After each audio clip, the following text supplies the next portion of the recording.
Fitzpatrick out with the hip injury. Terry McLaurin. Now looking to throw. Loops the ball up. Looping catch by Garrett Wilson. Down inside.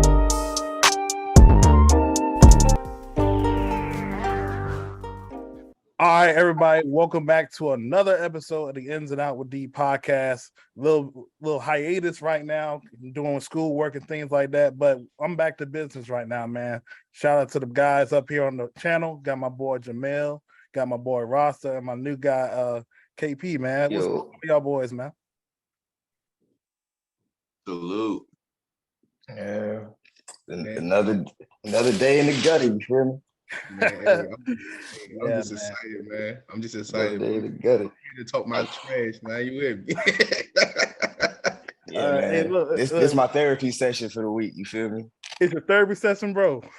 Oh yeah, bro. Because I got. Oh man. don't get me started early. Hey, bro, I need a relief. Listen, bro, I'm trying to tell you, I've been in the house sick.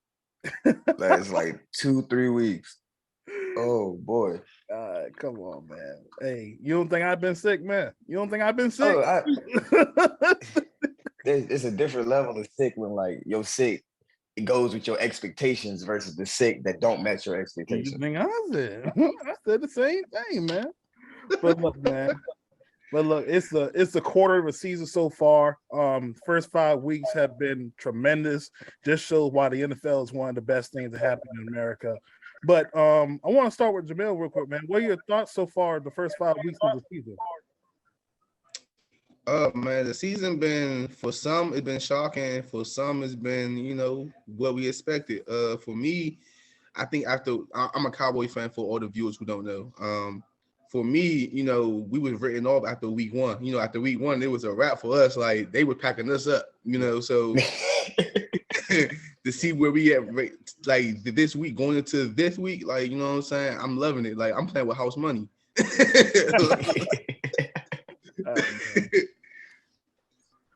So yeah, man, I'm enjoying the season though.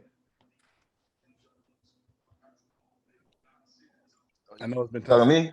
Yeah, I know it's been tough for you. Oh man, it's just been consistent. Like every time that I sit there and I start to have faith in someone, you feel me? Especially our quarterback situation.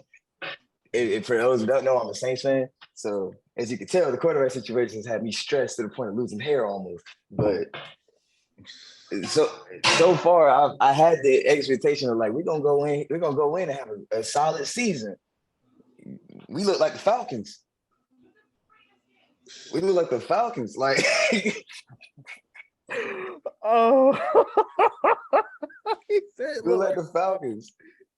Oh man, what about you, KS man, my boy? What do you think about the first 5 weeks? Okay, so first off, I'm a Steelers fan. Wiz Khalifa, all that good stuff. Our defense, like I said, I also do a podcast, Spit Your Sports, on YouTube. Like I said on there, my team's defense is good enough to get us 8 wins. And at the time, because everybody was healthy. Mm-hmm. And then after that, life happened.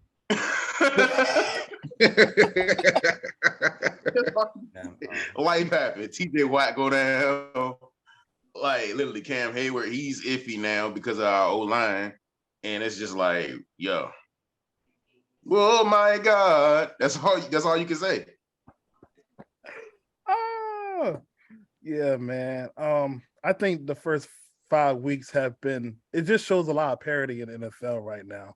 Mm-hmm. Like the AFC West, we all thought it was going to be the most dominant division, but a lot of stuff has happened in that division with injuries and play of schematics and things like that. And Kansas City right now, they're still the top dog in that division. Then you got the Buffalo Bills.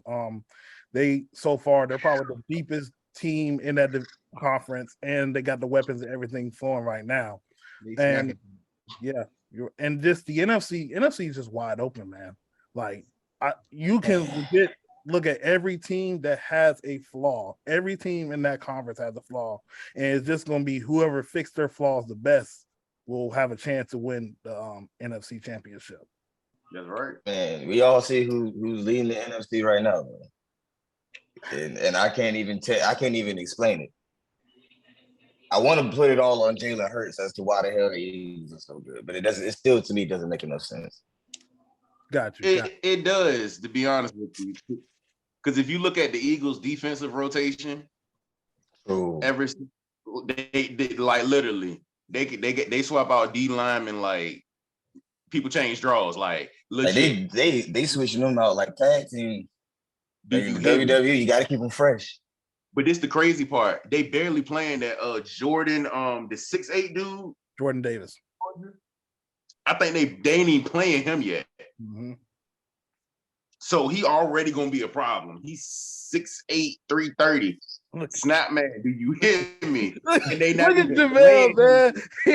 He's sitting here like, have y'all not seen the Dallas Cowboys defense? Listen, I'm not saying nothing. I'm listening. I'm taking it all in first. I'm taking it all in. Hey, I'm not saying, look. I'm not saying that first off, when it comes to the Cowboys, they're supposed to do what they're supposed to do. It shouldn't be a question of if we're going to do that. The Cowboys should win their division every year. Big facts. Except for this year. It's questionable. This is literally the first year you can say that it's really questionable who's coming out of the East. Well, I'm going to be completely honest with you, right? So for me as a Cowboy fan, to me, this is the first year where I actually can say the window of opportunity is actually there. In years past, we didn't have great team, we didn't have great talent, but I don't think the window of opportunity was necessarily there because of other teams. Because the NFC is so wide open, I like my defense against whoever in the NFC, honestly. Mm-hmm. Like, to be completely honest. Now, for our flaw right now is just the quarterback play, because right now, Cooper Rush is just managing the game at a just a decent level. But if you just tell Dak Prescott to come back and do exactly what Cooper Rush is doing, I like my chances against whoever. So, question. That's like people look at Russell Westbrook. You paying this man X amount of dollars right now. Mm-hmm. So he's producing a different type of way, even though that's numbers and reputation versus production. Correct. So do you feel like that it would be perceived as Dak not living up to the expectation of his contract if they so-called dumb down the offense, if you get what I'm saying? No, for Dak? No, I definitely get what you're saying. I think that's a league issue. I think that's a league issue for quarterback play in general. Because quarterbacks are paid a certain amount of money, the offensive coordinators and the coaching staff will say, we're going to throw the ball way more than we should run it, which is asinine. Like, imagine a quarterback such as, let's say, Aaron Rodgers, for example. If he had a running back like Saquon Barkley, you don't think his play would just increase because of the running game? You get what I'm saying? Yeah. I mean, he has a running back like Aaron Jones, though. And Aaron Jones is not Saquon, but he has a above average running back already. And they ain't been giving that man. No, but that comes with the territory of having a great quarterback. Because you have such a great quarterback, they're going to be throw happy versus being balanced. And the one thing I always say about the Cowboys, since I've been watching them, since I've been a fan, when we have a balanced attack, we are great. Yeah. When we don't, we are trash. So it's like. I will say this. I definitely see where JaVale is coming from, especially with Kellen Moore. A lot of people in the Cowboys nation have questioned Kellen Moore's play calling. Even when they had like Amari Cooper, they had the number one offense last year, and yet they lost against the 49ers because of throwing the ball. They couldn't run the ball. When Dallas had the ability to run the rock and keep the game short and things like that, they're a dangerous team. So I think this formula is working right now because that's how it should be. When I hate Dallas Cowboys, I'm a Commanders fan, but the Dallas Cowboys back in the day when they had the triplets, Emmitt Smith and Michael Irvin, they had a good offensive line. They were able to run the ball. They had a defense that was able to do things and things like that, man. They have to get back to that. That's what makes them so formidable. And don't get me wrong. Like what Philly is doing right now is impressive on both sides of the ball. Like I'm a football fan first and foremost, so like I love football in general. So the thing what Philly is able to do on both sides of the ball, like it's very impressive. It's like but don't get me wrong. I think everybody in NFC East schedule is cupcake. All of our schedules are cupcake. Like for the Giants to be sitting at 4-1 should tell you something. Like For the Giants to sit at 4-1, y'all 4-1, and somehow Philly is undefeated. That's what I'm saying. And Washington is 2-4. Should tell you something, bro. It's not even that, because if you think about it, like we had the conversation the other night since they was there. Yeah. With the way that the Cowboys, you know what I'm saying, schedule is, we had them either going 2-3 or 3-2. The Bengals and the Rams this year, we don't know what happened to them. Okay, we just don't know. I'll tell you what happened to the Bengals. I can tell you what happened to the Bengals. It's the same thing that happens to almost any other team. And I think they go all the way to the Super Bowl unexpected, and they got to come back the very next season. The expectations that they have now is we are a Super Bowl contending team with too many holes that no one is willing to try to cover because they think they are a contending team. Like, I still don't feel like their O-line is going to be good. It's good enough for them to claim to be a Super Bowl team. Even the O-line that made it last year. And they got a better O-line this year too, supposedly. But it's not just O-line as well. It's also Joe Burrow holding the ball longer than 2 seconds. And that's a trait he had in college. So I don't know, man. I feel like people have more tape. I feel like people have more tape on Joe Burrow now. So they done caught up to him. They didn't call it to him. So now they got to do a little bit of hand motion and, eye looking, bop, something. I believe that. But also for the Rams side, this is what happens when you go all in for top players and things like that. You trade your first and second round picks and third round picks. And those are the picks, how you build your team. They were building their teams through the big mega stars like Jalen Ramsey, Aaron Donald, Odell Beckham, things like that. But now they can't build the offensive line like they want to. And a lot of them guys are 5th and 6th round guys, journeymen. And right now they're getting cooked up front, especially when you saw the Dallas game. They could not run the ball the way they wanted to. They did have no time to get Matthew Stafford. So, and they play in the same division with the 49ers. So how are they going to find the adjustments during the season to fix that old line against the defensive fronts is going to be a big question mark for the Rams. But right now, I don't have them as a pretender. I don't even have them going back to the playoffs. They're going to have to make huge adjustments to get in the playoffs. Because also Cooper Kupp is the only weapon. Real talk, even watching the game last week when they played Dallas, I was watching, I'm like, it's either Cooper Kupp or nothing. Like, it's literally nothing else over there. Like, and I'm watching the game. I'm like, this is don't get me wrong. Like, I always say games are won in the trenches, like, you know what I'm saying, between the D-line and the O-line. But when you really watch that game, it's like after those 2 big plays they had, they really didn't do nothing with the football. Literally, them 2 plays they had last week, it was nothing else. Like, it was like, all right, what else? You know what I'm saying? But I do think they can sneak into a wild card position, like this. You know what I'm saying? Or what? Maybe, but it just depends on how the dominoes fall. Like, I do have 2 NFC East teams going to the playoffs this year, maybe 3, depending on how everything else shape up. You got the Giants, the Cowboys, and the Eagles. No, I said maybe 3. I got 2 going for sure. Okay. Yeah, I feel that.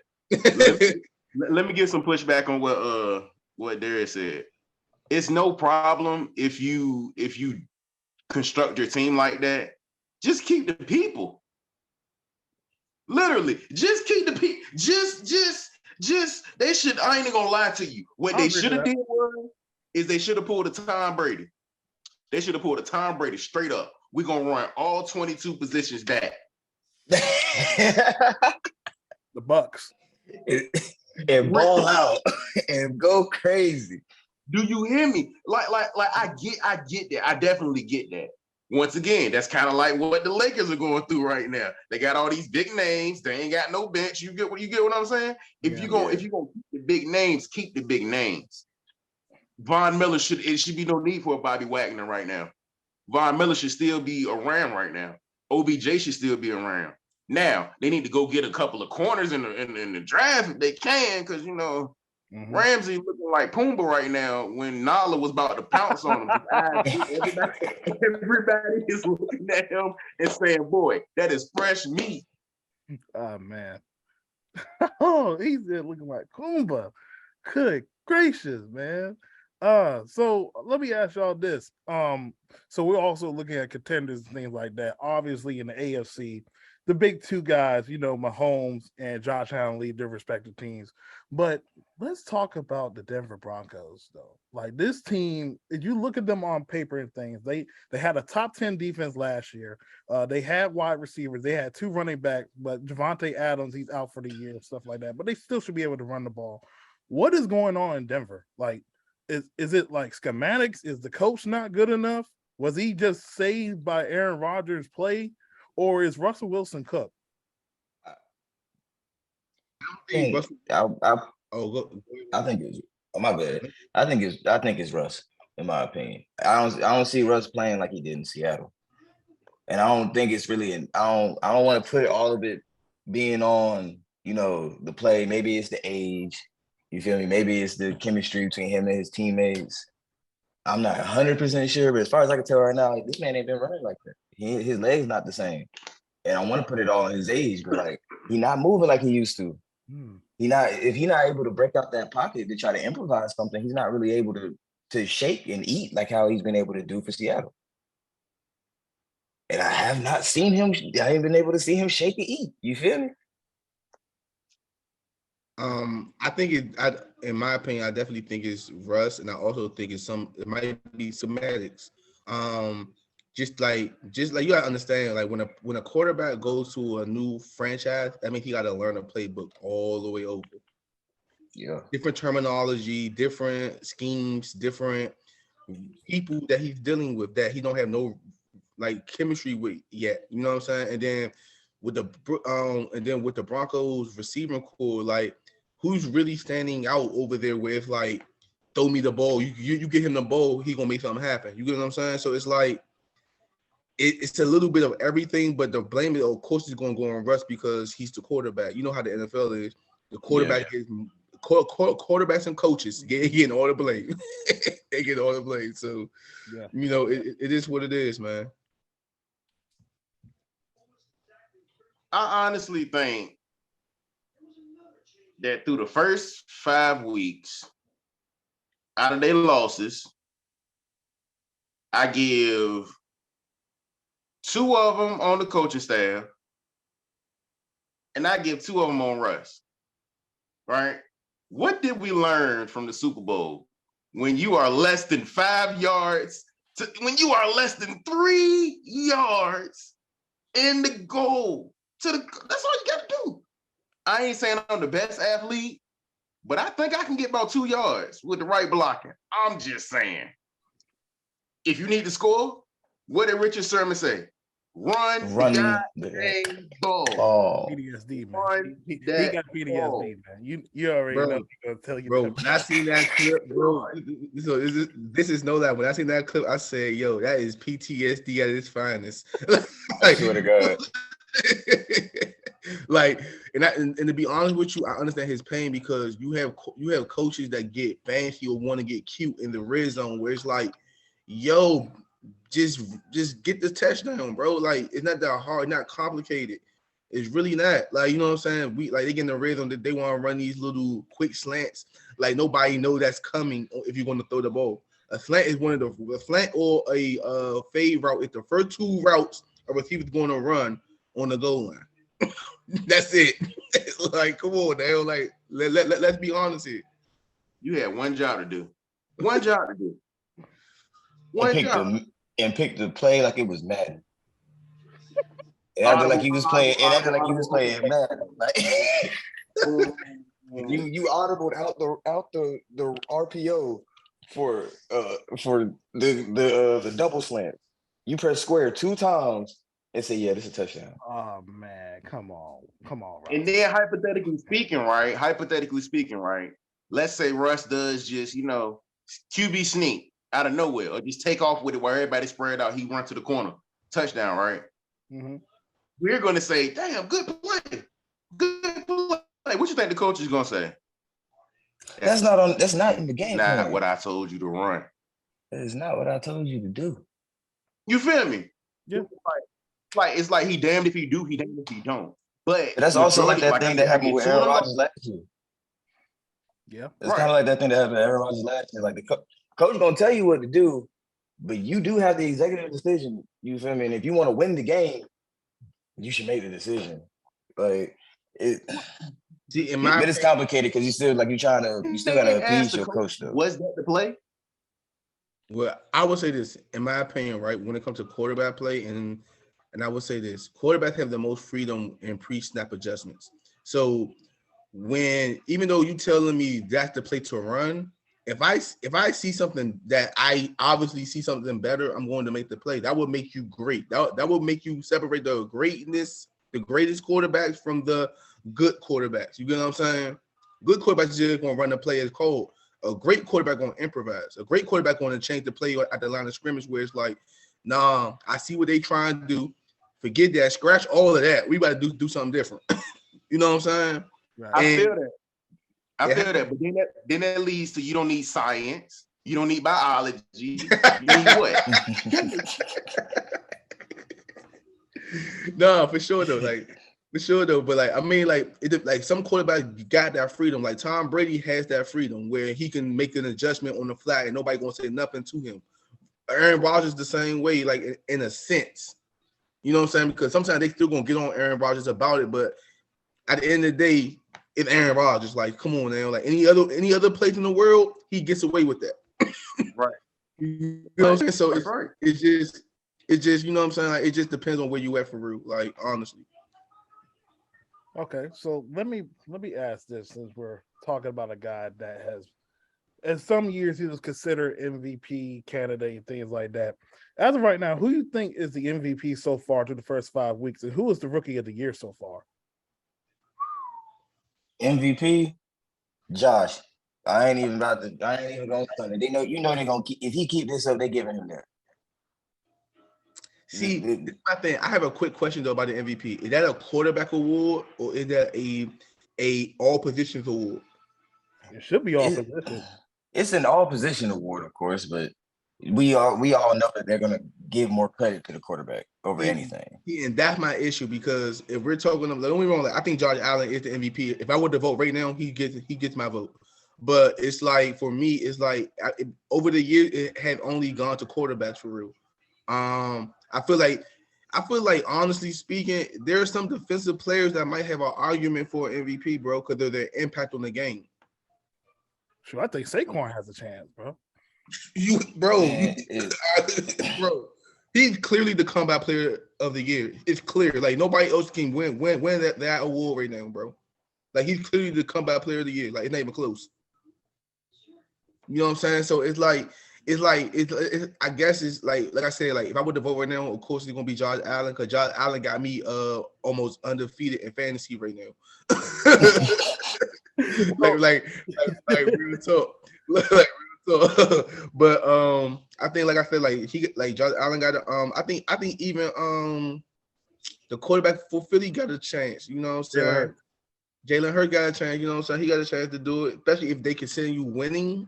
They got a chance. I think my boy Michael Parsons got an argument. I can see that too. I can see that. Like for an impact, like he changing games. Like he changing the way you gotta defend the cow, like to go against them. Like,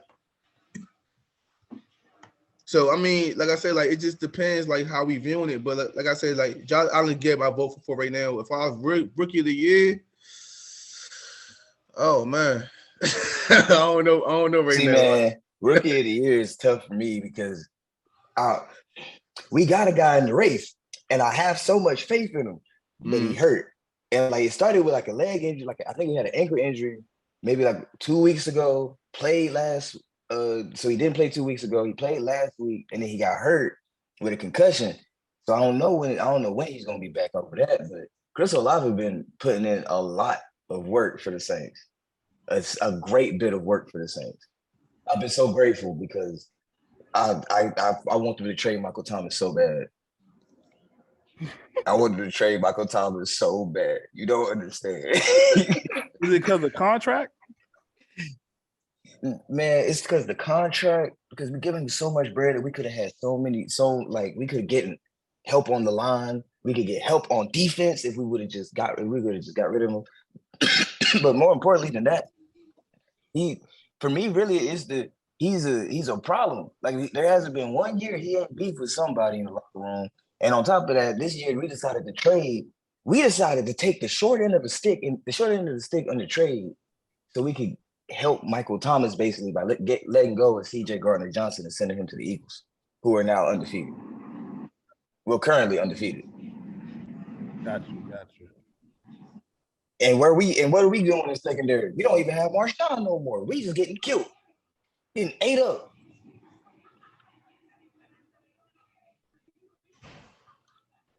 But who you got so far, Darius, about your rookie of the year?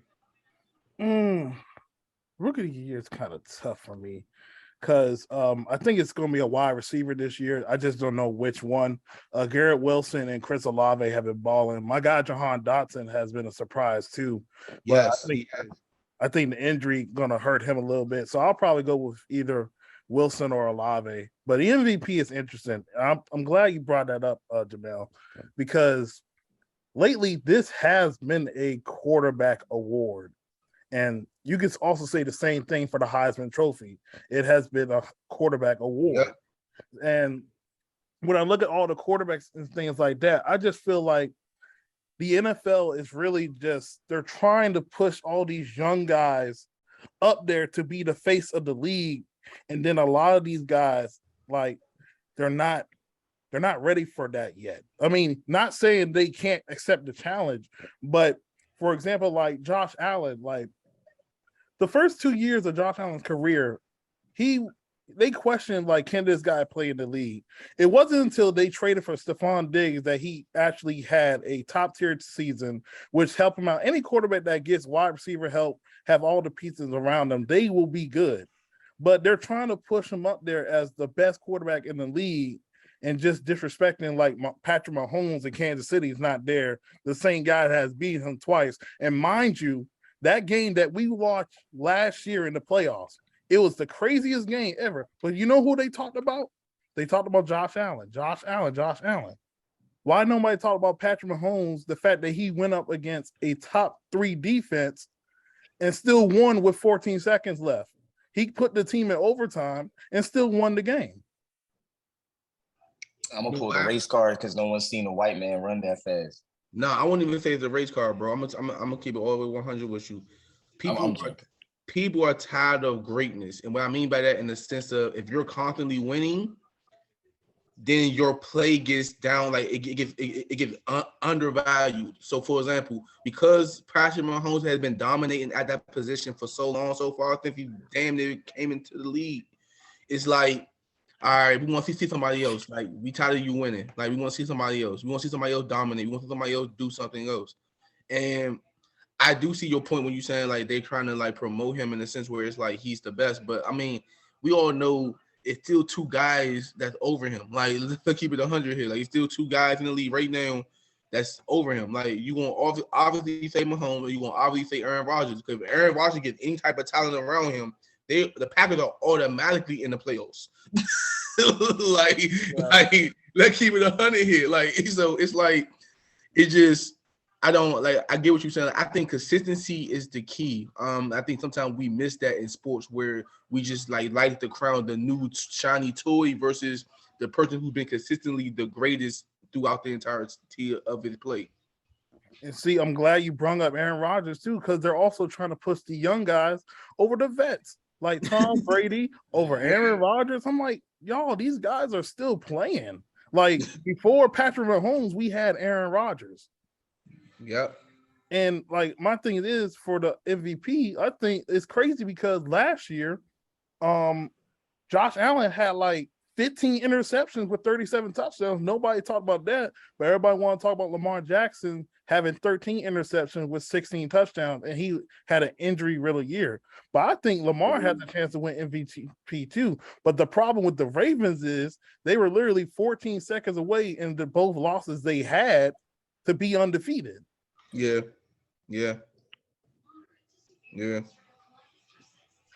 Like it's just unfortunate sometimes how it plays into it for real.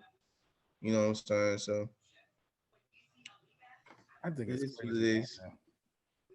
It's really crazy to me. Like I really hate that so much. That's why, like, when it comes to like quarterback conversations and things like that, I really try not to get in it because like everybody tries to push narratives and things like that. And I like to do a lot of things with context.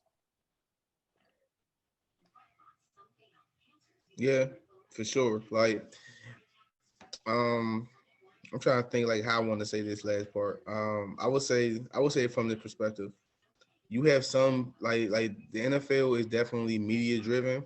Like, you know, like we've been taught or we've been being told that the quarterback position is the most important position in the game. In reality, it's not. It's the most dependent position in the game because they need everything around them to go right for them to even play well. So it's like for people to even say these type of things, I'm like, yo, did y'all play football before? Because if you played, you know what needs to go right. Like the offensive line needs to be able to block for a quarterback to get the pass off. The receiver needs to be able to beat his man to get that ball. You know what I'm saying? Like it's so much that has to happen, but they give all the credit to the quarterback. And I'm just saying here, like, I don't I don't get it. I don't get it. But hey, it is what it is. I feel like honestly, they say that if it's the person who can get to the person who has the ball in their hands, and it's the person who has the ball in their hands. Mm-hmm. So honestly, the MVP, it should be D tackle, linebacker, quarterback conversation in my eyes. Nah, I can definitely see that. At any point in time, JJ Watt, TJ Watt, Aaron Donald, just those three right there. Those are three different positions that you could legit say that they could have been MVP last year. Yeah. Even JJ Watt on the Cardinals. Bro. So it's like, bro, I even said like Darius mentioned it earlier. Like Saquon Barkley can have an argument, bro, because it's either him or nothing over there in the Giants. Like it's literally him or nothing else. Like, like you know what I'm saying? So it's literally like I feel like we don't take. I don't think we take into consideration the value of what a player holds on these teams. Like we just looking at the quarterback play or whatever, but the value lies in what the usage rate of those players and how dominant they are. Production versus name, reputation, and position. Yep. Exactly. Exactly. I think that's what it is. Like the NFL is, money driven. They're trying to get these guys out there, especially when they do these primetime games. They have it slated. The first thing they look at is like, okay, so the bad teams, like they're going to give them an opportunity to shine. But it's some big name quarterback battles that they want to have, like on a Thursday night, Sunday night, Monday night. Like back in the day, we had Peyton Manning go against Drew Brees, 4:00, or Eli Manning, things like that. They try to do that so they can boost the morale and stuff, so they can make that bread. But then you got the other guys that make plays all the time, and they get undervalued. And it's like, well, I mean, he's not doing that much because his quarterback is the main reason why. Like, no, you can't look at the quarterback. You got to look at all 22 guys on the field. You got to look at everything they do, everything they bring to a team. And for me, what Saquon Barkley doing with the receivers, they've been injured in New York. He's literally carrying this team. They're the reason why they're 4-1. He's carrying the team on his calf muscles, bro. Bro, if I'm being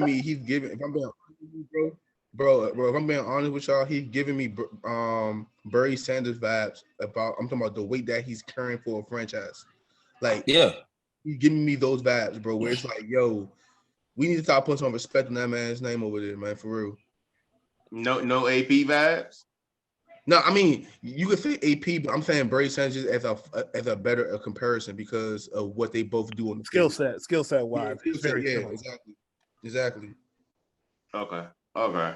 I definitely feel that. But man, it's just when you think about it, it's just you know this man snapping that position, but you got to get to the person who putting up the points. Yeah, I think he's gonna be a big threat throughout the whole year. Mm-hmm. Another guy I just remembered I meant to say something about earlier when we was talking about rookie of the year. I also want to give some credit to bro on the Jets. I feel like we ain't gonna talk about him because he Sauce Gardner. Oh, Gardner, yeah, him too. But really, they running back. I think his name is like Brees Hall. Brees Hall. Oh yeah. I say Brez had some great production. He's just on the Jets. So like I can't. They 3-2 though, man. You feel me?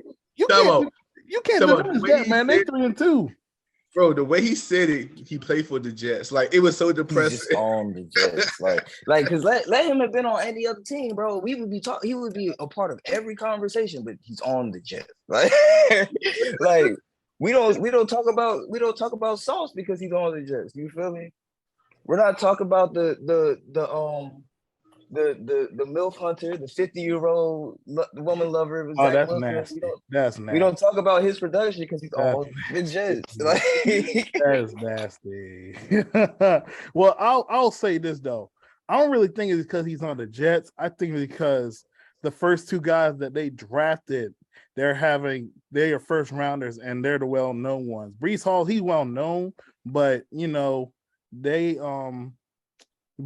like Sauce Gardner and Garrett Wilson, they're the ones that are going to catch more eyes than a running back. Like you're going to see running backs make plays. Oh yeah. See, and the running back position has been degraded so much in the NFL, bro. It has been. I remember a point in time where the running back position was a premier skill position. Now it's like everybody can do it. Like that's how they treating it. It's like anybody can get up in there and do it. And it's like, no, like it still takes talent. See, look, I told Josh that, bro. I was like, bro, you can get any running back to do almost the same thing as McCaffrey and Alvin Kamara. It's not really hard. Now, what the league is going to, you're going to 3 wide receiver sets, and you need 3 good wide receivers to help your quarterbacks and stuff. It's basically an air raid / spread offense. You're spreading the wealth, all that around, things like that. Running game, you can get good 80 yards a pop, you be straight. You're not in the age of like I gotta get 150 no more, bro. If you get 150, it's right, bro. And you know what? 80 yards a day is equivalent to 100 yards 5 or 10 years ago. Like that's where that it's literally an analytics type of league now, where it's like they're taking a basketball approach. Where I always say that like they take out the mid range game. So they're taking out the running back going for 100 plus now. Like if you get 80 yards and a couple catches, you fine. like you fine. Exactly, bro. But that's stupid. That is very stupid. Extremely. Oh no, I agree. Extremely stupid. It's like oh shit, my fault. My fault. I ain't know if cuss a bit. You good? It's like, oh shit, we about to play the 30th ranked run defense up here, and we just gonna throw this hoe. Bro, hey, you want to laugh at something though? You want to laugh at something though? The true reason and the true intelligence of Bill Belichick is that he changed his game plan week to week, depending on who he's playing. So if you can't stop the run, I'm going to run the football this week. Like I'm going to run the football this week. If you can't stop the pass, I'm going to throw this week. Like it's literally week to week with him, where he's like, okay, I'm gonna see where I want to attack you this week with. You know what I'm saying? Like that's called great coaching. Yeah. All right, man. Let me, because this was tough for me to watch last night. So let's recap. Oh, I know. Yeah. Let's go ahead and recap the Thursday night game last night, man. Washington Commanders pull out a win, 12-7. They are now 2-4 in the season. Meanwhile, the Chicago Bears are 2-4. What are your thoughts on the game last night? Besides being a dog water show. Well, I'm gonna start this first because I just want to get this out. You know what I'm saying? I really believe last night was the second worst game of the year. Honestly, Oh, Cal. like I think the Broncos and what you call the game was worse than that. Yeah, and our Colts game was slightly worse than that, but last night was up there. It was up there. Like you said, Washington might be allergic to offense, bro. I got some words for that, but I'm gonna let y'all go talk. And like, I feel like it's funny, right? Like I always say this, like I love Carson Wentz and I love Kirk Cousins for specific reasons, bro. They got the most, like if you look at them from like a talent perspective, they got the perfect build for a quarterback. It's perfect. Like it's like you look at them like, yo, they got the perfect stereo, like the perfect build for a quarterback. But you know for a fact when you play those guys, they're going to give you an opportunity to beat them.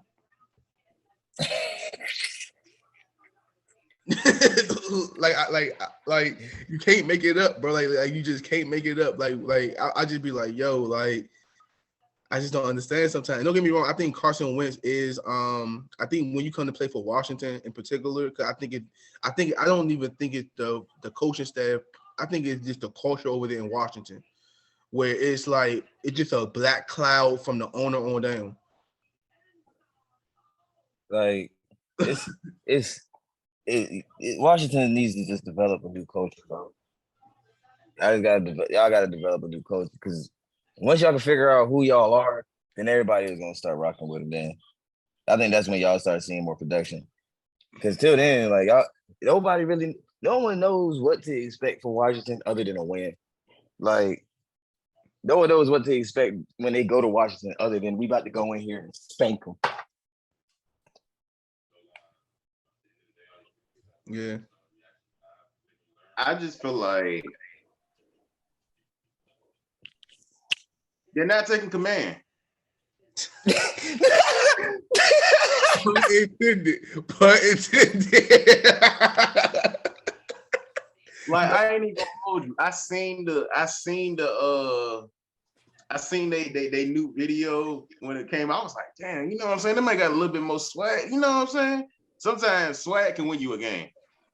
Right. Just the energy that you know what I'm saying, that you put around yourself. They got the plan. Niggas got to getting hurt. I'm like, he hurt. It ain't no more Old Spice commercials. Oh yeah. Like, so everybody hurt on defense, right? Top 10 defense last year. Right? And it's like, okay, so they go out and get Walker to him, right? So they go get Walker to him, right? He kind of toddlering them along, you know, if that's a word. But wide receivers dead. Don't know what happened to him. I don't not know now. I don't not know. That's crazy. Yeah. And I'm a Steelers fan. Nah, I will be honest though. I will be honest. I think Chase Young is very missed. Oh boy. I think I think he's very missed because I think, honestly speaking, I think if he's healthy, Washington has one of the top 5 D lines in the league, in my opinion. Like D lines, honestly, if he's healthy. Because even right now, they show flashes like where I'm watching, I'm like, yo, that D line looks really nice. And then it can't hold up for the full 60 minutes of play, but they show flashes where it's like, yo, no, they got some potential there. You know what I'm saying? Like, if the potential is there, like, I'm not gonna sit here and pretend like it's not. Like, you can watch every team and be like, yo, what? I can see if you go in this direction where y'all can come out. It's just up to the team to take that approach. You get what I'm saying? And I think with Washington, they didn't have too many coaches and too many quarterbacks over the years where no culture was able to be sustainable. You get what I'm saying? So it's like, I don't even know. I think they would have to commit 1 year and just say, you know what? Regardless of the results, we're going to commit to this culture and we're going to go forward. Until they do that, I think we're going to have the same repeating cycle with Washington going forward. Okay. How about you got a whole coaching staff, right? That came from Carolina with you. Why don't you go get Cam? That way you at least got some solidity at something. I was just about to go do something. Like I was just about to have to clean up a little bit. So I was about to mute my mic, put the camera off for a second. But like I heard Cam and I had to come back because he was in my division. At one point he was smacking us. So I would love to bring this up. He's scamming y'all if you think he gonna come back and give Washington anything. They 1-4. We're not 1-4. They be 0-5. Cam not built for this no more, bro. Cam is not built for this type of football no more, bro. He's not that guy. Around him. He going only thing as far as passing, he gonna have to nickel and dime his way down the field. He ain't gonna be able to run with that sucker no more. He ain't gonna be able to go out there, run down there and take no hit. If it was to go down that way, he's not gonna be able to run down and get past the line for a couple yards. And if he don't fall right away, the moment he gets maybe 2-3 yards, he's gonna get clapped. And then who y'all gonna put in? I don't even know if y'all still got Taylor Heineke. We do. Nobody said start him. I just said go get him. Okay, so let me chime in. Yeah, I'm gonna hit Darius. Let you guys talk. Okay, so I will say this. I had a lot of optimism because this was year 3, and a lot of times year 3 is a year where you're supposed to exceed expectations. We went 7-10 last year with the hardest schedule with a backup quarterback. And Terry McLaurin, he's been the lone target for us past 4 years. He has not had any help outside. So now you added help with Curtis Samuel, who missed all of last year. You drafted Jahan Dotson. You drafted De'Ami Brown last year. Your offensive line the first 2 years was top 10, but you also had Brandon Sheriff and Eric Flowers. So it has been a regression of the offensive line. I did not expect the offensive line to be bad this year. And when you pressure Carson Wentz, you're going to make him be erratic. So I think that's been the biggest thing. We have not made any adjustments on the offensive side to help out Carson Wentz because Carson Wentz is putting up top 12 quarterback numbers. The problem is everybody sees the interceptions and be like, yeah, he's the same guy. When, like, okay, he has some plays where I just be like, Carson, what in the world are you doing? But at the same time, he's not the biggest problem. I think there's way more problems than just Carson Wentz. I think offensive line play has been a problem. We can't run the ball. So you're telling him to throw 47 times a game. And the defense, like the outside defensive line, a lot of the guys are okay. I mean, Jamin Davis, we drafted last year. He's starting to develop into the linebacker that I wanted him to be. But I don't have no corners, man. I don't have no corners. I don't have a free safety. I think next year, I'm not giving up on the season until we're officially eliminated, but just pointing out some things that need to be fixed. Offensive line and the secondary needs to be addressed for this team to be better. And I felt like we regressed in that part, and we're all trying to pin it on Carson Wentz. And for Ron Rivera's comments on the other day, I didn't like it because I felt like, he let a lot of the frustration from the media and the team get to him, and he kind of said a one-worded answer. When you say, why is your team so far behind the other teams in the NFC East, and you say quarterback, that's going to bring a lot of eyes to this organization because we traded for Carson Wentz. When in actuality, it's not really Carson Wentz. It's more as coaching, putting your players the best ability to make plays, and just injuries too, man. Like, I mean, Dallas is winning with a backup quarterback. So it's not quarterback, it's the little things that matters in the NFL. But overall, man, we won last night. It was an ugly win, but it's a win's a win. We're on the Green Bay Packers. Now, that game's going to be a little bit tough, obviously, because of Aaron Rodgers coming to DC, but I don't know. I just want to see how we look. I think the 10 days off going to give us some help to get us offensive line straight, and then probably get Jahan Dotson back to help us out in the red zone. Because I think the main problem has been Scott Turner. Scott Turner has not been calling a great game throughout the whole season. It's just we went from 28 points, 27 points. Then the next 3 weeks, even though we played some good defensive lines and stuff, we're getting cooked. Is no ifs, ands, or buts about it. I gotta push back on one thing you said. Right? When it comes to the Cowboys, we making it seem like they don't have a top 5 defense right now. We're making it seem like they don't have arguably a top.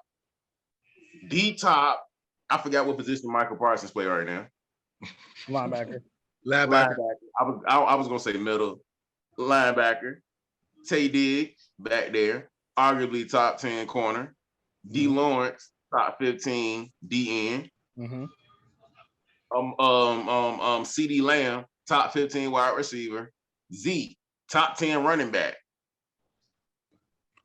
Well, I think let me break this. I want to break this down as a Cowboys fan because I'm about to be the most objective person y'all probably ever heard talk about the Cowboys. Like, I'm about to be really honest with you. So for years, we talked about it earlier in the recording where we were talking about how for years the talent has always been there. I always said the Cowboys had talent. I always felt like that we never had like a good direction with the talent. So for example, even with you having all of that said, like yeah, you have all of this, but it's never was able to translate onto the field because of the direction of the head or coaching staff or something will go wrong. Something like Stephen A. Smith said the fast on First Take. Something will go wrong every time, even with the talent, even with the play. Don't matter. Something will go wrong, and I feel like because of the sense of direction, like we never commit to what we are great at. We always want to go outside the box because why? We want to sell tickets first. That's one thing about my franchise that we will do. We will sell you tickets. We will sell you the whole idea of us being great, but we would never commit to being great. And I think this year is the first year when I'm actually watching them, and I'm like, yo, no, they're really committing to this. Like we're defense first, running second. Like that's how we've been winning games. Defense has been stopping people. We are running the ball. Like that's just what it is. Like, you know what I'm saying? So I can't sit here and pretend like that hasn't been a recipe. Like our quarterback play hasn't been like Cooper Rush has been doing enough to win games, bro. He has not made a mistake yet. He's not trying to make a mistake. He's literally taking what the defense gives him, bro. When it comes to his play, but everything else has been defense and rushing and field position because our special teams on the low has been one of the best special teams in the league. Like we getting the ball on average, I think it's like the 35 or the 40 on average. So it's like we're starting with the field position battle. Like we're winning that every week. I can't say that about a lot of teams. Like a lot of teams are not winning that way for real. You know what I'm saying? A lot of teams is either we just gonna throw the ball 100 times and hope for the best for it.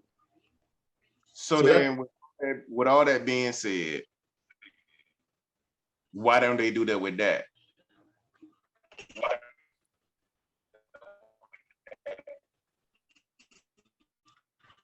Because Dak is being paid $40 million. Like, I'm being honest with you, bro. Like, go back to what they say about the about quarterbacks in the league. When you get paid that amount of money, bro, that you gotta prove that you're worth it. And to me, you don't have to prove that you're worth it by throwing the ball 30 times a game, bro. Like, in my opinion, you can prove by just winning games. If you win it, like I always say this, if you win games, bro, you will be considered one of the top quarterbacks because you're winning. Winning cures all. It cures all. Like Tom Brady, bro. And he was getting put in the top 10 of quarterback because why? He was winning Super Bowls. Like, that's just what it is. But okay. Tom Brady never had like a top contract.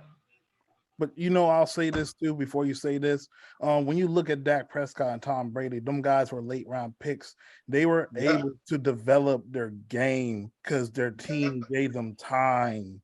Like they weren't projected to be even starters in the NFL, but because of situations, they both were able to develop their game. And now Dak Prescott went from a game manager to a guy that can throw the ball 40 times. However, you don't want to throw the ball 40 times. And I think that's been the problem with Dallas. Dallas wants to be a high-powered passing team where they need to run the ball. Everybody keeps talking about Zeke is not the same and stuff like that. Man, Zeke's still averaging 4 yards a pop. He just Bro, last year, be real with you, right? So I've been hearing that on social media and just in like ESPN or Fox, whatever, right? How they say Zeke is not the same running back. So from an explosion perspective, he don't explode through the hole like he used to.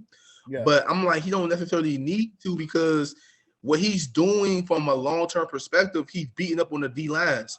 Like by the fourth quarter of the game, them D lines do not want to tackle him, bro. Like they don't want to tackle him no more. Like it's like, all right, I'm tired. Like, you know what I'm saying? That's why if you look at it, that's why Tony Pollard can butt through the line so easy, because they're tired. They got beat up the entire game. Tony Pollard like, well, fuck it, I'm coming in, I'm just gonna cut through. I'm gone. I'm gone. Like this is what it is. You know what I'm saying? Like, so I mean, like I said, like I do think like it's just the way you look at it for real. Like I said, like this is the first year, in my real opinion, where I'm looking at the NFC. I'm like, yo, like the NFC is wide open. Like I don't think no team stands above anybody else in the NFC. Like even with the Eagles winning undefeated, I don't think they stand like shoulder above anybody in the NFC for real. When you really look at it, they're beating up on teams, like they're beating teams they supposed to beat. Right. Like and then their roster, like it's a complete turnover. Like they don't have the same roster from last year. They realized, went out there and got talent. Like, so I mean, we got to call it for what it is right now. Like they're doing what they're supposed to do. This week will teach us a lot about both teams, in my opinion. I think you're gonna learn a lot more about Dallas if they win, or you gonna Philly just gonna if Philly win, it gonna tell you now, like they're really for real. You know what I'm saying? So like it's just this weekend gonna show us a lot. So Carson Wentz on the Cowboys right now and Dak on the Commanders. What do y'all think? I think season. You said what? Dak will have a losing season. He's with us because the offensive line. Offensive line is the old lines are completely different. Yeah, I agree with that. Like I think that will have a losing season easily. I think Carson Wentz would actually, if anything, will be better with Cowboys just in that position, because he's not going to be asked to do too much. Like, even though he can do a lot, you're going to be like, you know what, bro, just run the ball, play action, and call it the day, bro. Like, go home. Like, he's not going to get fat like that over there in Dallas. Like, Dallas don't give up a lot of sacks, if you want to be honest. Like, Cooper, that's the one thing about Cooper Rush so far. He hasn't gotten hit a lot. If it was, as far as Dak being on Washington, I'm kind of siding with that O-line situation. He's not going to be able to last through with their O-line. But Carson Wentz with Dallas, they wouldn't be as good. They wouldn't have the same record they have now, but they still be winning. They still be over 500. Like he would definitely at least one game out of these 5 games. Well, take that back. At least 2 games out of these 5 games cost them the game. Being like, yeah, you know what? I'm gonna throw a random bomb that's gonna get picked because I'm gonna throw it short. Well, I'll push back on that. Like I said, though, I think when you think about OCs and stuff like that, they're not putting guys in the best position to make plays. And for that Titans game, they did not put Carson in the best position because of earlier situations. We lost a timeout because Ron Rivera challenged a dumb play instead of just running the ball, which is why I've been so adamant. We don't run the ball to help out Carson.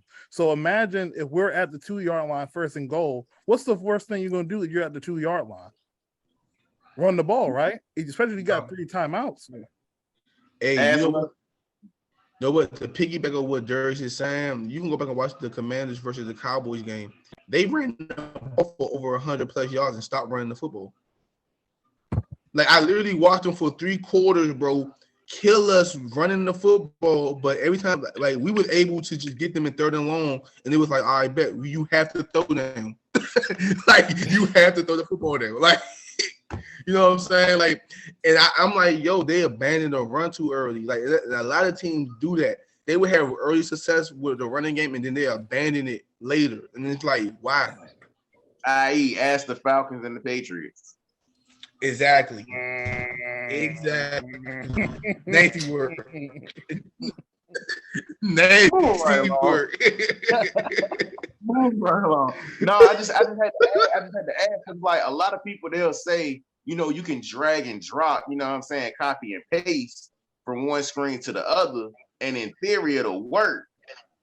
So it's like, you know, one thing that I do know is that you can play quarterback roulette and just drop a quarterback in there and tell them to run a, you know what I'm saying, a simple play, and they can do that. You feel me? Mm-hmm. But it's like, if you really just drag and drop the quarterbacks left and right, how much success would they really have? I think for me, this is how I see it. Unless you're a Patrick Mahomes, Josh Allen, Lamar Jackson, and Justin Herbert, and probably Deshaun Watson, you can plug and play them anywhere. They'll elevate everybody around them. But they still probably need some help. But anybody after that, I just feel like you have to have a good situation. Situation matters so much in the NFL. I feel like everybody just undermines that. Like, look, like Justin Fields last night. Justin Fields is talented, and he still has some things to work on. But what the Bears are doing on offense and from a wide receiver personnel perspective and play calling, they're not playing to his strengths. Like when you see him throw the ball, he has the talent to throw the ball. You just got to give him time, and you got to give him somebody that can make plays. Like Mooney, outside of Mooney, all them other guys are like, like I can do better than that. You know what? Just to piggyback, I'm gonna use Dak Prescott in 2016. Complete rookie. You know what I'm saying? That team in 2016 was made for Tony Romo to go to the Super Bowl, bro. And that came, man, and went 13-3 with that team, bro. And that year, you can literally make an argument if Romo plays, you might have a better result long term, especially for that season. You know what I'm saying? Yeah. Now, I'm not even saying I'm not even going like you know what I'm saying, whatever, but that team was made for Romo. It literally, what ended up happening was that was able to, they simplified the offense, you know what, run ball, play action. You just managed the game. He was able to do that happen over years, and we forgot that the running game is a compliment to him. You know what I'm saying? It's not vice versa. You know what I'm saying? It's really like you run the ball, you can get the best version of Dak Prescott. But we forgot that. You know what I'm saying? I think with certain offenses, they get, like I said, like it's just throwing the football in the NFL sell tickets, bro. Like it's make money. When you put up them type of yards, bro, it's making money, bro. Like I put the bread. Nobody, anytime Josh Allen comes to any team or any city right now, bro, them tickets are probably high as hell because he putting on a show every week. Like honestly, like I'm betting, hey, Patrick Mahomes come to your stadium, bro. You that those tickets that week is gonna be high. Yeah. So like all right, man. That's just how that shit is, man. Let's go ahead and wrap this up real quick, man. Now we're heading to week 6. Obviously, Commanders won, so I got that win and stuff. Let's go ahead and look at the schedule for week 6 right now, man. And y'all go ahead, give me y'all picks who will win. Ravens versus Giants. Okay. Giants. I got the Giants. I got the Giants with the upset. Oh my God. Yo. I got the Ravens. The Ravens. Giants one Raven. I'm going with Ravens, man. I think Giants come home a little bit. Okay. Jaguars and Colts. I got the Jags.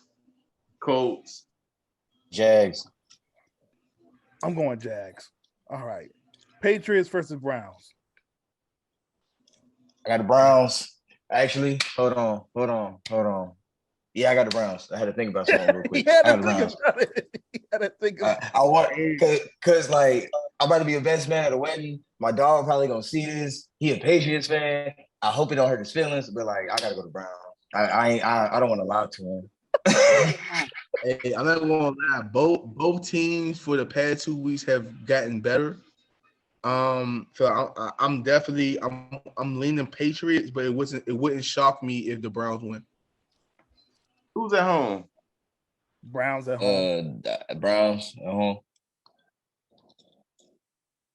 I go Browns. I go Browns with that one. I go Browns with that. Okay, so everybody Browns. All right. This is gonna be a good one. Bengals versus Saints. I got the Bengals. Oh man. I might have to go with Bengals too, bro. Hey.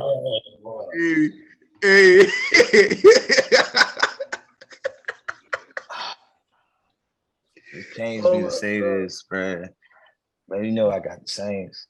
Even more than just being my team. I just got faith in the fact that like if we ain't gonna have Michael Thomas play, I think our defense is gonna have to put up for real since we ain't got Marshawn. They're gonna have to really show something. They have to really show something. But we're gonna bring back one of the better young not rookies, one of the better young wideouts that we have with Marquez Callaway. He's solid. You feel me? He's really solid for real. But like nobody wants to give him minutes because we're paying all this money to Michael Thomas and Jarvis Landry, and we just picked up the rookie. We trying to get all the clout that we can just for people to acknowledge us instead of playing some good football. But like, I just feel like our defense not gonna hold up, boy. We're gonna get killed by Jamar Chase all 4 quarters. He gonna have a game. You know what? I changed my mind, Bengals. Wow. I'm joking with you. Who you got? Joking with Who you got, you. KS? Who you got, KS? Bum ba bum bum bum. No, I got the same stuff. Okay, all right. Bucks versus Steelers. God I got the Bucks. I got the Bucks. Easy. Yeah, I'm gonna have to say Bucks. You want to hurt your feelings, cuz the Bucks. You already know it. We're gonna be real. All I hear is criticize.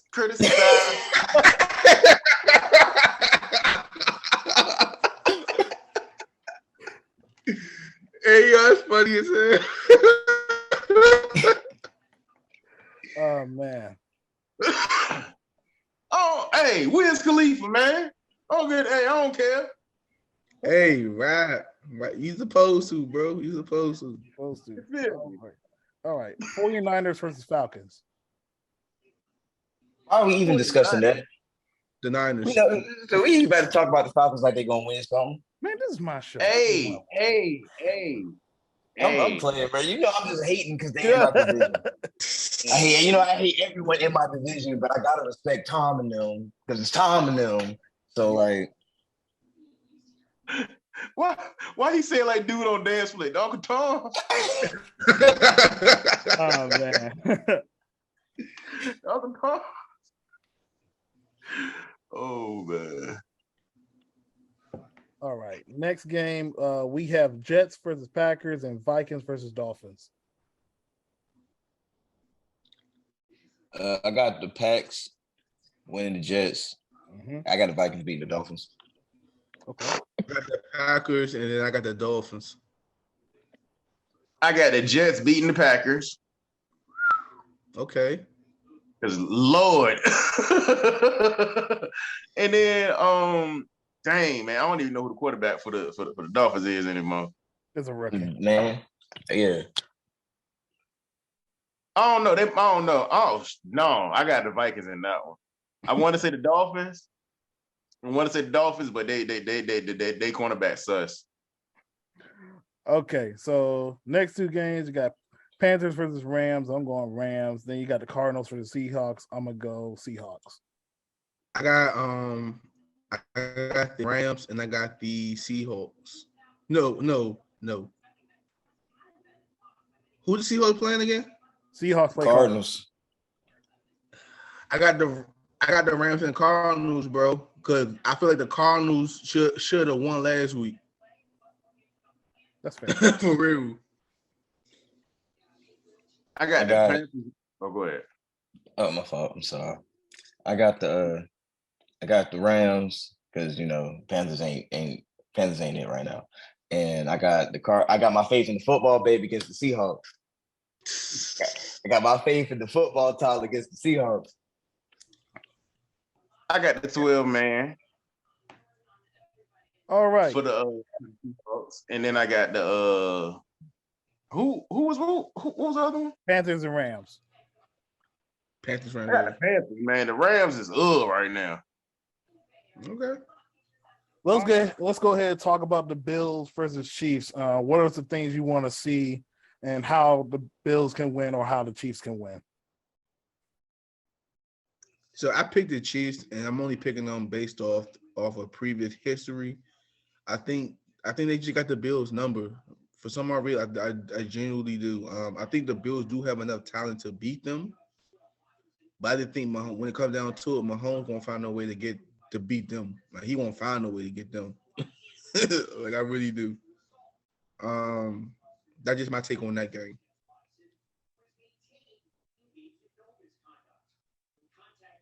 Andy Reid. He said Andy Reid. One answer, bro. Andy Reid, bro.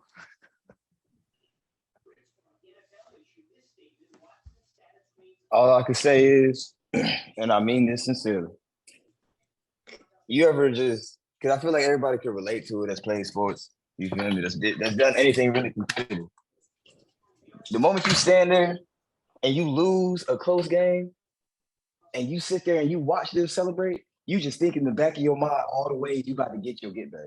And I promise you, Patty probably been in the lab with Travis Kelce talking for days, months, weeks about that. Just like, yeah, we're about to make the meanest comeback. And I just feel like they just want their face back more than ever. Okay. So for me, right, the one thing I want to see is how does the Bills defensive line match up with the Kansas City Chiefs O-line.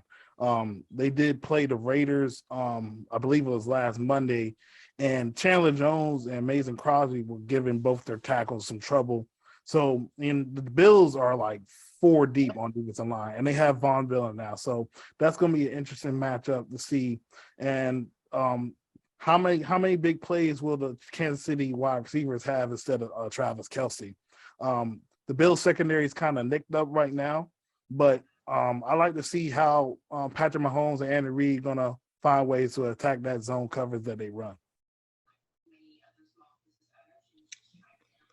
I definitely can see that. I think, like you said, like the key will be the Bills D line versus the Kansas City offensive line. I think if anything, if Von Miller or anybody in that defense can make an impact on the D side of the ball for the Bills, they probably would have a great shot of winning. Because honestly speaking, I don't think Josh Allen's seen a consistent pass rush yet this season, if I'm not mistaken. Not as much, right? Yeah, and if the Bills, if Kansas City can find a way to get pressure on him, maybe, but they're not known for that. You get what I'm saying? Like, they're not known for that. So, if anything, if he gets comfortable and if those receivers over there start to like really dominate, it's going to get nasty. But like I said, for some odd reason, Patrick Mahomes and Andy Reid don't fear nobody's offense. Like, they really feel like they can go to any game and say, if you gonna hang 30, we can hang up 40. Like, they really go into every game saying it. So, like, it's gonna be an intriguing matchup, man. Like, but if hopefully the Bills can win, because if the Bills win, that means they're going in the right direction that I think they're going in. If they lose, it's just saying the same old. Like, Patty Mahomes, he got their number. Yeah, man. Anything else, KS? Like, the reason I said Andy Reid is because I've had this conversation before. People will sit up here and say it's all Patrick Mahomes, but a lot of it has to do with the personnel surrounding him and the coaches. Yeah. Doing when he got his ring, Nobody had a prime Cheetah. Nobody had a prime Travis Kelce. Nobody had Andy Reid. People forget that. So it's like, boy, you already got, and any quarterback under Andy Reid has been MVP. It's been in the MVP talks. So it's like, hey, who he get his ring with? The Steelers. What was he doing? OC, quarterback coach. OC, one of them. I forgot right now, but he was there doing that. So, hey, who you give more credit? Not even who you give more credit to.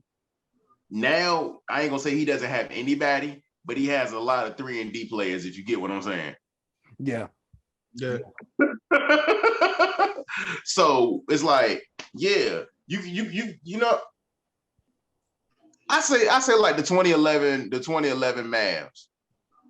You got Dirk and you got a whole bunch of others that amount up to a whole team, but still, you don't know them for what they are. Does that make sense? Yeah, for sure. It makes a lot of sense, man. And then like even with Tyreek Hill not being there, it gives Patrick Mahomes ability to attack every phase and levels of a defense. Like he does, like we all know Kelce is going to get the ball, but now you have a bunch of other guys that can make plays, and you see the true maturation of Patrick Mahomes. And a lot of people have speculated and put narratives saying, "Oh, with Tyreek Hill, he's nothing." I mean, it's some truth. Like Tyreek Hill, he's going to demand a lot of attention, but now Patrick Mahomes, he's looking God tier out there, bro, and that's just crazy. Nah, for sure. Oh boy! All right, now we gotta go to the game of Sunday night. The Dallas Cowboys head to the Philadelphia to take on the 5-0 Philadelphia Eagles, and here's some things I want to look for. Right, obviously these are two teams that got good defenses. Jalen Hurts, he's so far in the MVP conversation. They made a lot of moves to push this Eagles team from being 9-8 to where they at right now. Obviously, the biggest matchup to me is going to be AJ Brown versus Trayvon Diggs. I think a lot of people gave Trayvon a lot of pushback and things like that for the supposed yards he gave up last year, but he did get 11 picks. But now I see a different Trayvon Diggs. I see this guy actually work on his game and shadowing wide receivers and things like that. So question is going to be, and obviously the big matchup, Trayvon Diggs versus AJ Brown. I cannot wait for that on live television. I think that's an intriguing matchup. For me, the matchup I'm keying on is the Eagles O-line versus the Cowboys pass rush. For me, that's where the game is going to be either won or lost, because I feel like what people fail to realize is even when you're doubling Parsons on the pass rush, you're playing one-on-one with D-Law. You're playing one-on-one with those inside D tackles and the other pass rushers that we have in rotation. They win one-on-one matchups at a high rate. I don't think people even realize how much they're winning with their matchups. Like, they're beating up on O-lines, like, for real. And Michael Parsons, don't get me wrong, Michael Parsons, you cannot say I'm gonna put one tackle on him and say, you know what, he can handle him. That's not possible. He's showing us that you're gonna need to at least put two people over there and a tight end to chip, if anything, because he's wreaking havoc on offensive lines. That's my matchup. I do feel like Philly hasn't seen a pass rush of this magnitude all year at all. That's why I think that's the confidence that the Cowboys coming in with. Like, defensively, they're saying, like, you got all these weapons, but what if you don't have time to throw? Like, what if you don't have time to throw? Then what? You know what I'm saying? Like, then what? Like, I think that's the game plan. Like, what if you don't have time to throw the ball? Then what? Because if you don't have time, that means the reason why I think, don't get me wrong, I think Diggs is a great quarterback. I think he's all pro, I think he's all world. I think part of it is that people don't give credit to is he's taking chances because he know the quarterbacks back there don't have enough time to go through their progression. So they just throwing the ball blindly and he making plays. He's just making plays on the ball because he know. So that's my key matchup, and I'm looking forward to it.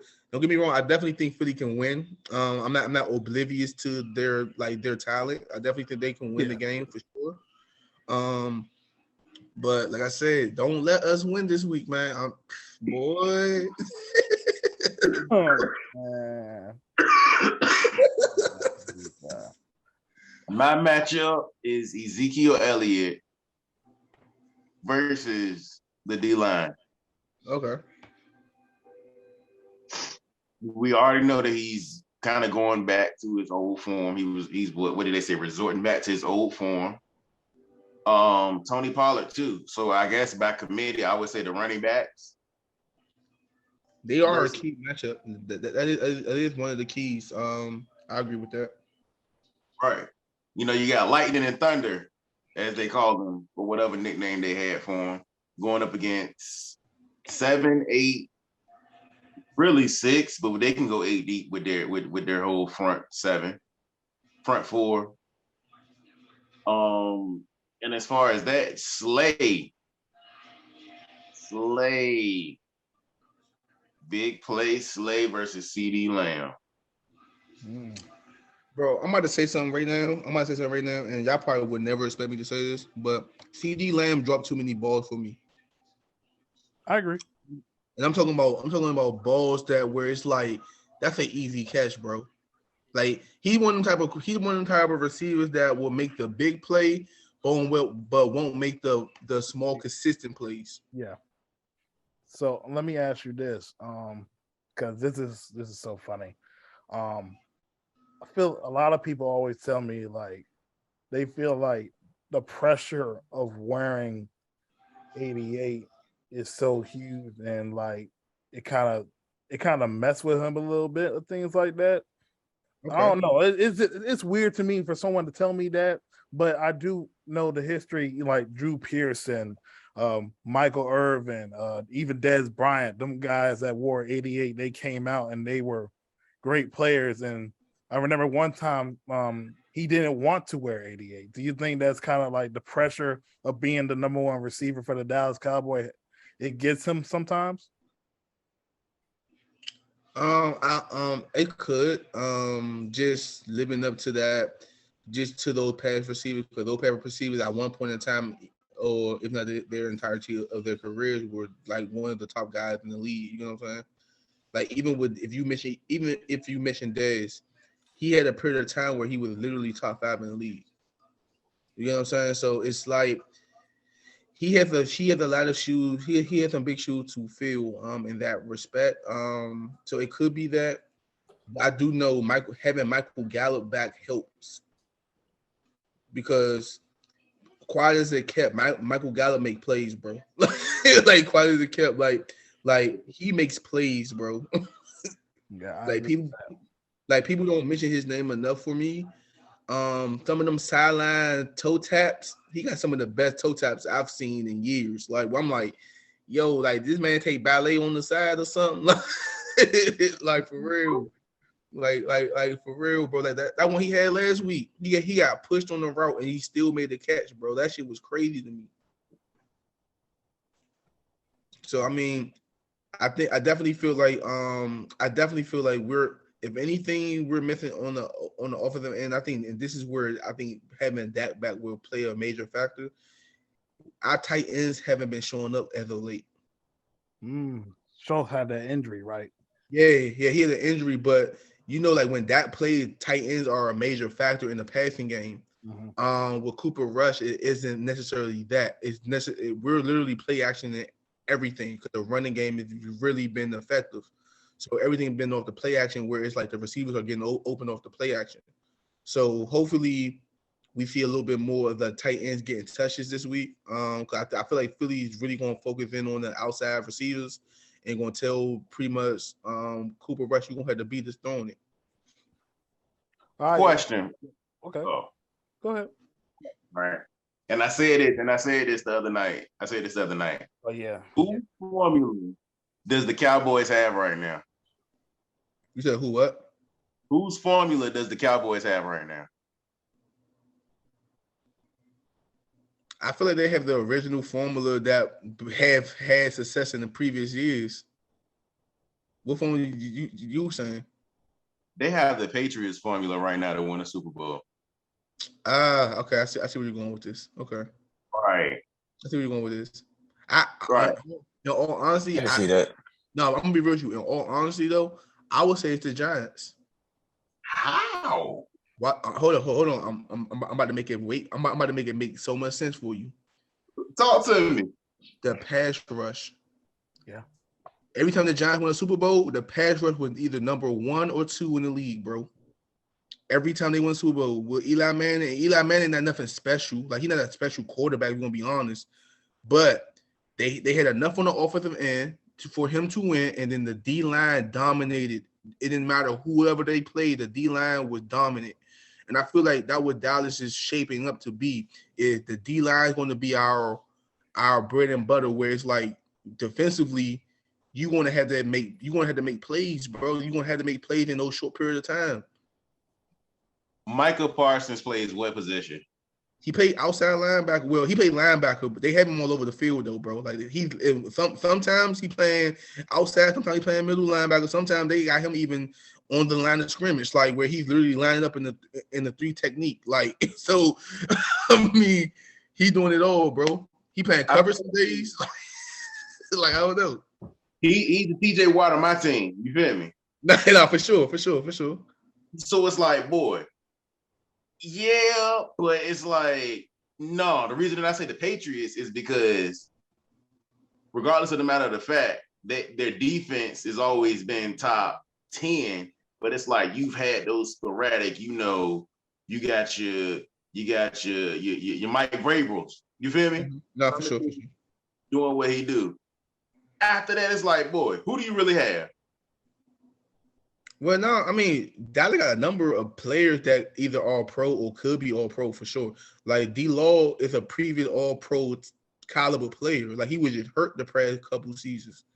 Like, he's now rounding up in shape where it's like he looking like he's back. Like on being honest, because like last week it's 2 plays in particularly last week where I was like D-Law is back because they put Michael Parsons and him on the same side of the field, and the Rams did not know what to do with either one of them. They couldn't do nobody because they both on the same side of the field. And they was beating, like they was winning their matchups. Like, you know what I'm saying? And even the week before that, when they played Washington, like D-Law changed that game. Like, he was beating up on those tackles because they couldn't do nothing with him one-on-one. So you got that. And then, to be honest with you, we have a secret herald to, in my opinion, we have somebody that's stepping up this year where I'm like, yo, like he's really playing. Donovan Wilson, the safety, bro, has been playing his ass off, bro. Like, he don't miss no tackles in the open field. I don't think I think he'll miss a tackle yet. Like, you know what I'm saying? So, like, we have players, bro. Like, I'm not even being funny. Like it's players over there. I think Michael Parsons is just a generational talent. So, of course, he's going to be the be-all talked about. But there's that defense ain't no joke, bro. Like, honestly. And Philly ain't no joke either, though. Like, Philly ain't no joke either. Like, I'm gonna be real with you. I expect the game to be low scoring as hell. Unless, 7, huh? Bro, it would not shock me if the game is literally 13-7 or 17-14 or some crazy shit like that, bro. It wouldn't shock me, bro. It's gonna be the opposite of that Bills Chiefs game because I'm expecting that to be 40 points. You learn about that, 40 man. point plus. That's gonna be a shootout, boy. I don't know about that, bro. I ain't even, what? No. It's gonna be a shootout. Watch it. It's gonna be absolutely bonkers. Watch it. Come on. Is the Chiefs going to Buffalo?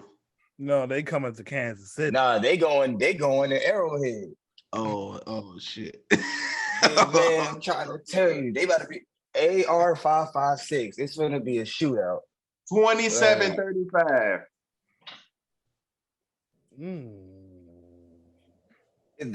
Low-key, yeah.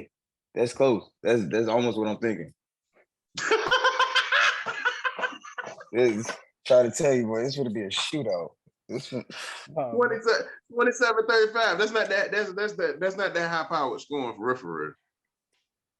Man, it's not, but it's not until you see them do all of this. It's gonna be 20-something by third quarter. And then it's just gonna be, and then nobody's gonna be able to make nothing shake until the fourth quarter. And it's gonna be 27. It's gonna be 27-20. Then out of nowhere, you just gonna see Kansas City go crazy. Like that. Travis Kelce all of a sudden just Travis Kelce all of a sudden just gonna do like the memes that everybody says he is. He's gonna turn black all of a sudden, and he's just gonna start pushing his way through defenders. Man. Man, Nah, but I'm looking for. Who playing Monday though? Who playing? That's the game I'm about to get to. The last game will be the Denver Broncos and the Los Angeles Chargers. I got the Chargers. Oh, I got the Broncos. I got the Okay, you Chargers. gonna explain yourself. You gotta It's explain me? I need to hear it. I need to hear it. I have to hear this. Okay. And I quote, unquote, look at the Chargers right now. Everybody, when I mean Lati to the damn Dottie, everybody is hurt. The Jaguars beat them. Any given Sunday, man. They scored 10 fucking points.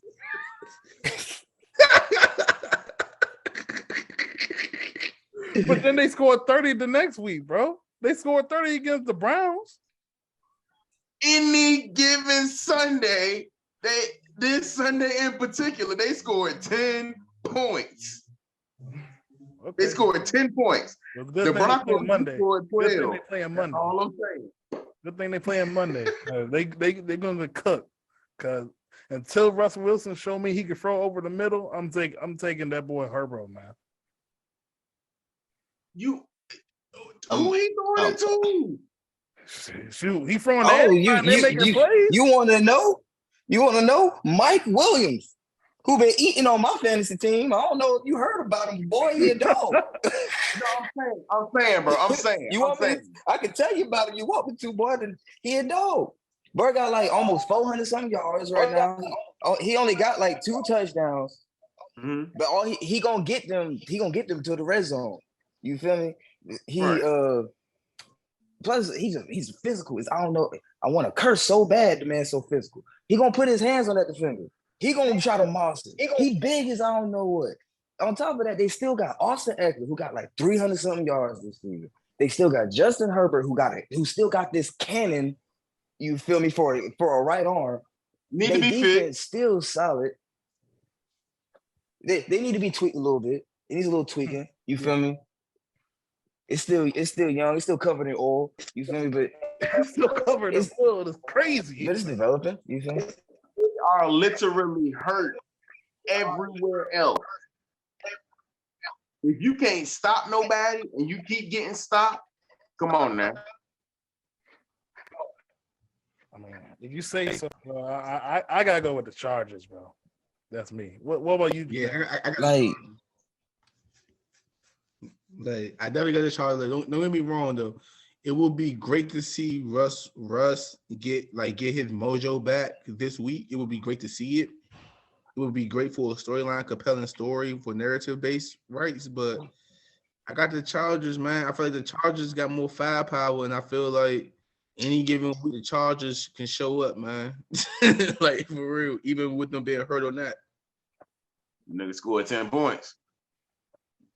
Bro, they showed that next week they put up 30, bro. Like week 5, bro. This week 6. What week are we on? Man, that game was an anomaly, bro. Like, I mean, some games your offense not gonna show up. Let's be like that. Your offense not gonna show up every game, bro. It just so happened they didn't show up with the Jaguars, man. 10. Okay, man. All right, man. God. That's a touchdown and a field goal. They not gonna get that. They're not gonna get that Monday. They're gonna at least get 20, 23 points. They are scoring 13 points. No. Oh, hey, I'm glad you took it away, bro. You took it away. Woo. Oh man, you funny, man. Man, that's all the picks, man. So y'all got any final thoughts of the season? I think the NFL season is shaping up to be one of the best seasons in recent memory because it's so much parity. Coming to the season, I thought the NFC would just be so much more drastically worse than the AFC just due to the quarterback play of the AFC. But it's showing you like it don't matter. Like football is still football. You know what I'm saying? So it's shaping up to be a great season, man. I'm looking forward to the next couple of weeks because the next couple of weeks you're going to tell us a lot about a lot of these teams that are showing us right now that they're trying to step away from the pack. So we're going to see. I personally just. You go ahead. You go ahead. Nobody knows.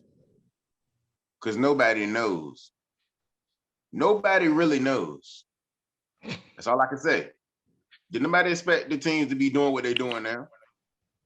Bro, Who expects to be doing what they're doing? Bro, trust me. I was one of those teams, bro. They had written this all week one. It was checked off.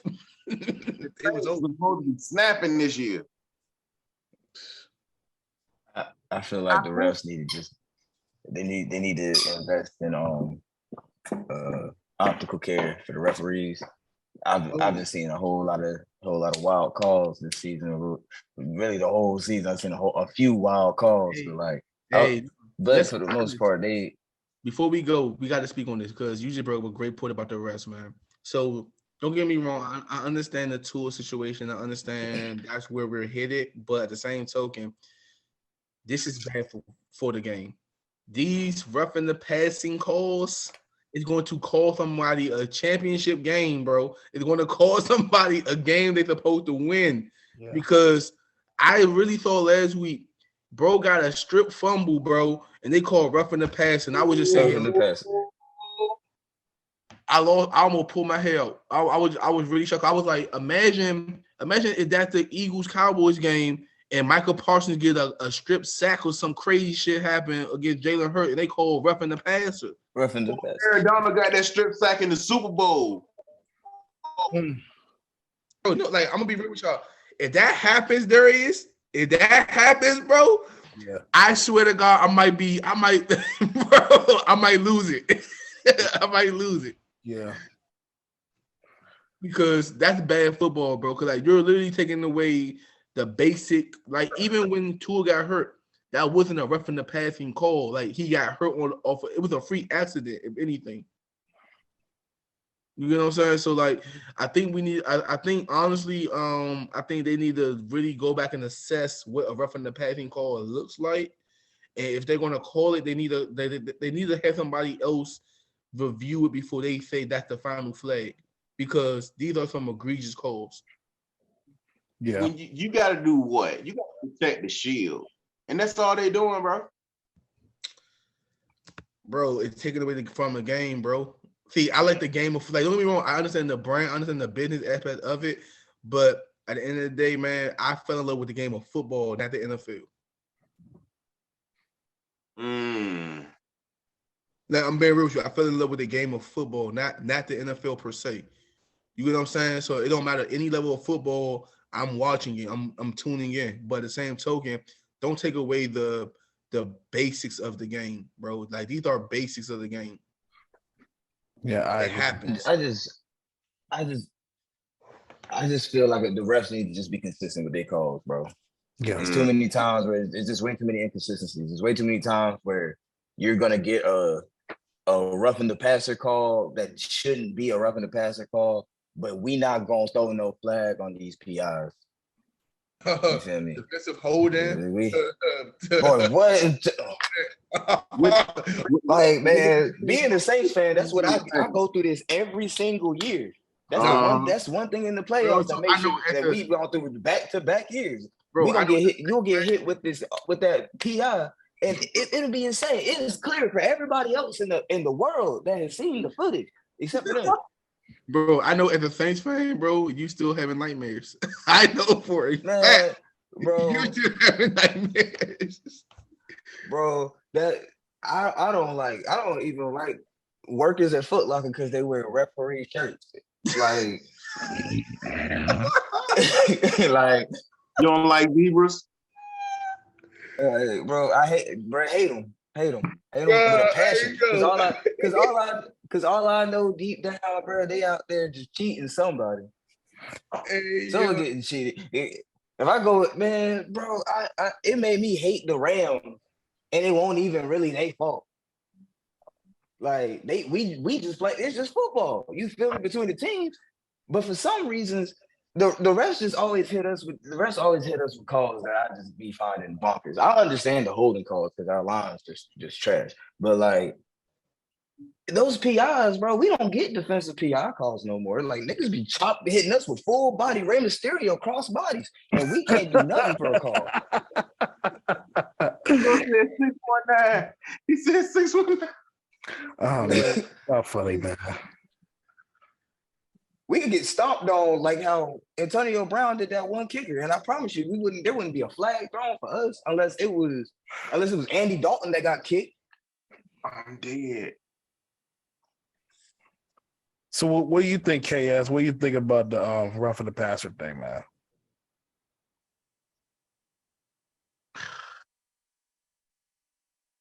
Hey, look, right. I'm gonna try and say this with the utmost. Look, man, we already know what's understood ain't got to be spoken on, right? But really, is it gonna matter? They still gonna do what they got to do to protect their brand, bro. You know what CYA mean? What you think they doing? CYA.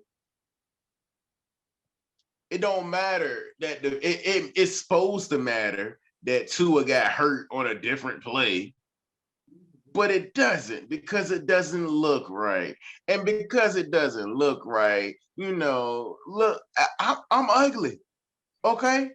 I don't look right half the time. All right, but guess what? Doesn't matter how I look. It's the production that I can add. It's the value that I can add. They're trying to take away value because it don't look right. I see some, but at the end of the day, it's like this, man. Like when we're in those critical games where the game is tied up or a team is down by certain points and you get a key sack that changes the momentum of the game, then the refs interfere and they make a call that interferes with the game. And for things like that, if you're going to call that on Tom Brady, you have to call it for all quarterbacks. And if you're going to call that, make that call, we have to review that and see how egregious that is, because not every hit is the same type of hit. And if it was like violent slamming, then okay, yeah, that's roughing the passer. But if you're just literally just sacking a guy and he falls down like a casual sack, that's where I have a problem with. And what McGrady did on Sunday, that was uncalled for. That was a bad flag. We can talk about, even though the play before, Bucks should have gotten the penalty, but now that play like that's highlighted. So this just me. I'm just going to end the conversation right here. They got to call stuff fair, and they got to start reviewing these penalties. It's not good for the game, bro. Yes, definitely reviewing penalties. I'm rooting for. I'm definitely rooting for that, reviewing the penalty calls, man. But with that being said, man, you know what I'm saying, Derek, your team got to win this week. So congratulations, you know what I'm saying? Y'all got to win this week. I'm not being funny. I'm not being funny. I'm not being funny. Y'all got to win this week, and then going forward this weekend, man, we about to see the rest of these games, man, these slates. So I look forward to chopping it up with you fellas, man. Oh, yeah, most definitely, man. Hey, look, follow these guys on the social media. I'm going to be putting up there. Follow my podcast, the Ends Out with D podcast. Click, like, and subscribe. And I'll catch you guys next time, man. And good luck to y'all teams. Bye.